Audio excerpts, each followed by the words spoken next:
Là, je précise bien, je suis sur une maquette pour expliquer qu'il n'y a pas encore d'interactivité présente.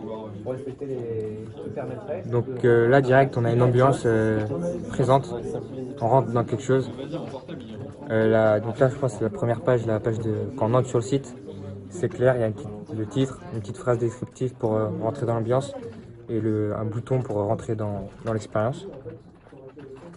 Donc là, je vais passer à la page suivante. Donc là, on arrive sur une petite vidéo de l'introduction. Donc ça, c'est bien aussi, ça permet de rentrer dans l'ambiance que l'auteur a voulu nous faire passer. Mais il y a aussi le bouton passer qui nous permet si on ne souhaite pas regarder la vidéo, de passer. On a aussi le temps de la vidéo qui nous permet de savoir où on en est dans la vidéo. Donc là, je vais passer à la page suivante. Donc là, il y a une ambiance un peu de journal avec du papier un peu froissé et une police de journaux, de journaux. Donc la page est structurée en 3, c'est clair, une photo pour chaque texte, un titre et une description. En plus, c'est bien organisé, c'est pas linéaire. Il y a une certaine structuration, un choix. Il y a un plus qui permet d'avoir plus de renseignements aussi.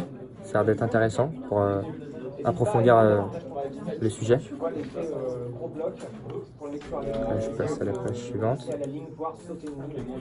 Alors, donc là, il y a un petit défaut, on ne sait pas trop par quoi commencer, s'il faut commencer par là ou par là. Donc là, j'aurais tendance à commencer par là-dessus. Peut-être que je peux t'expliquer.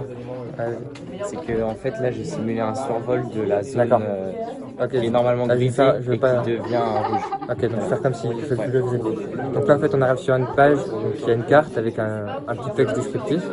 Donc il y a toujours un petit bouton retour. Donc là il y a l'air d'avoir une zone de crash. Donc je vais cliquer dessus. Et donc là en fait on a des informations qui apparaissent par rapport au crash. Donc là il y a un autre crash, je clique dessus. Donc là il y a d'autres informations qui apparaissent par rapport au crash. J'arrive sur la deuxième page. Donc là c'est la page témoignage, donc il y a toujours le petit texte qui permet de rentrer dans le sujet. Donc là il y a des cartes qui sont un peu en drag and drop. Ça permet de s'organiser, de choisir laquelle on veut voir. Il y a toujours le petit bouton plus pour avoir des informations en plus sur la carte. En tout cas, c'est un personnage dans ce cas. Et donc il y a toujours le petit bouton retour qui est apprécié pour revenir en arrière. Là, j'arrive sur la page réponse des autorités. Donc là, c'est sympa, on a l'impression d'être dans... Il y a plus de... C'est plus ludique là avec les petits dossiers, on a l'impression d'être dans un jeu vidéo. Donc là, il y a toujours les petits boutons plus pour avoir plus d'informations sur le sujet.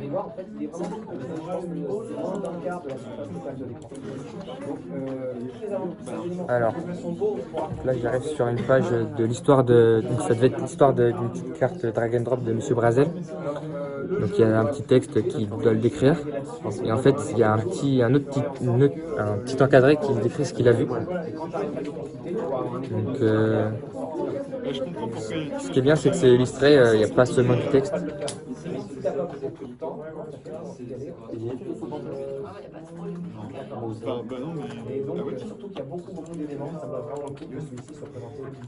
Donc là, ouais, il y a un petit défaut, il y a une masse d'informations au niveau textuel.